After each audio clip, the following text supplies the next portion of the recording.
Okay, well, we'll make this relatively short. Alrighty, go for it. All right. Hey, everyone, I'm Adam. Been an addict of Wall Street for a while. My AIM screen name as a kid was Wall Street Junior. So that should give people a little bit of clarity in terms of how much I love this game. Been a passive member of FinTwit for a while, trying to be an active member. With that, let's talk Green Thumb. GTBIF is the ticker symbol. Green Thumb is a cannabis company. It's very simple. They grow cannabis, they process it, and then they sell it through retail.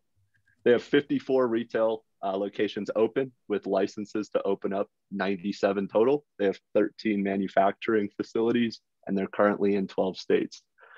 So one of my favorite books on investing is 100 Baggers, and I wanted to create like a mental model with the pitch for Green Thumb with it. So the Spark Notes for 100 Baggers is simply that the way to achieve successful long-term investing is through two mechanisms, or twin engines as they call them: long-term earnings and multiple expansion.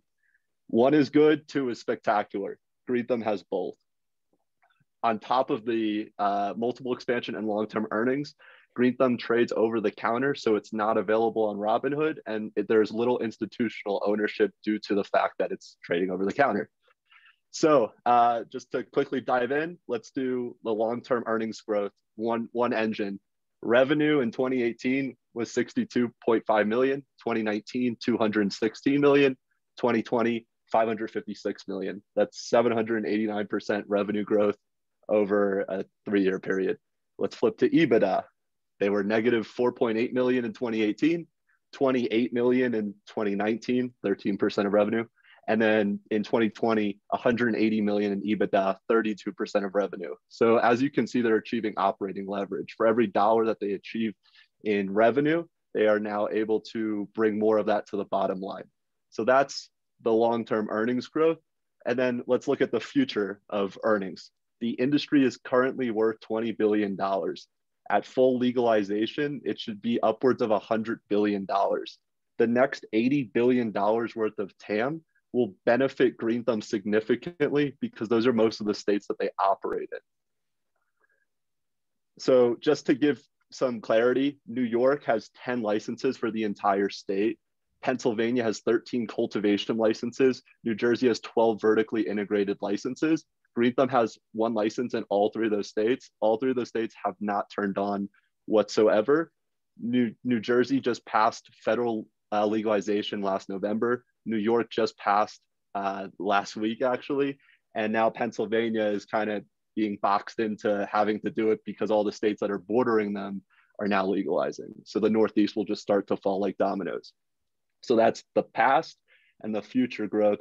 Now let's look at multiple expansion. The current projections for 2021 EBITDA is 316 million, which is 20 times current EBITDA. That's 75% growth year over year from last year. Let's fast forward to 2022. They're expected to do 454 million in EBITDA, which is 14 times current EBITDA, or 43% year over year growth. Their peer group, I pulled the alcoholic and soft drink market, which trades at 20 times EBITDA. Diageo, which is the largest alcoholic company, trades at 27 times EBITDA, just for like a comparative metric. The alcoholic and soft drink market is expected to have a 5% CAGR over the next 5 years. As we discussed before, cannabis is expected to go from 20 to 100 billion in the next decade. That would represent 20% long-term CAGR.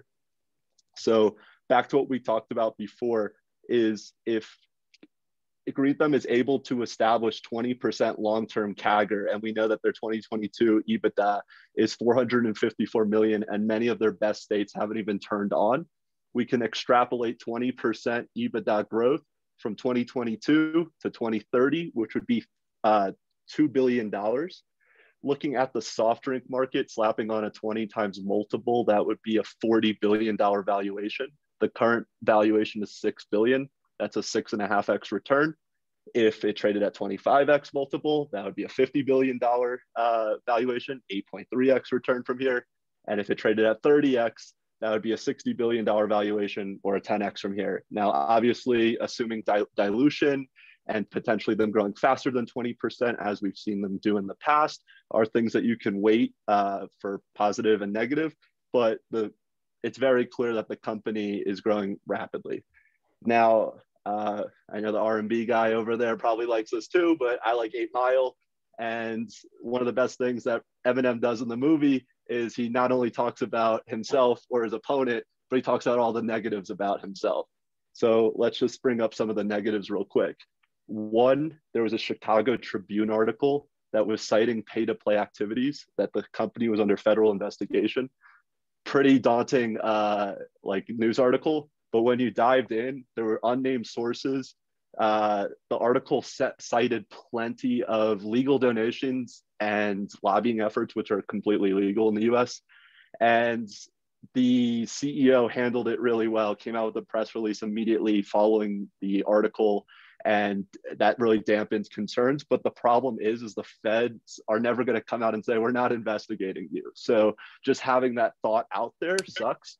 But it's something that the company has refuted significantly through all the right channels. So I feel really confident.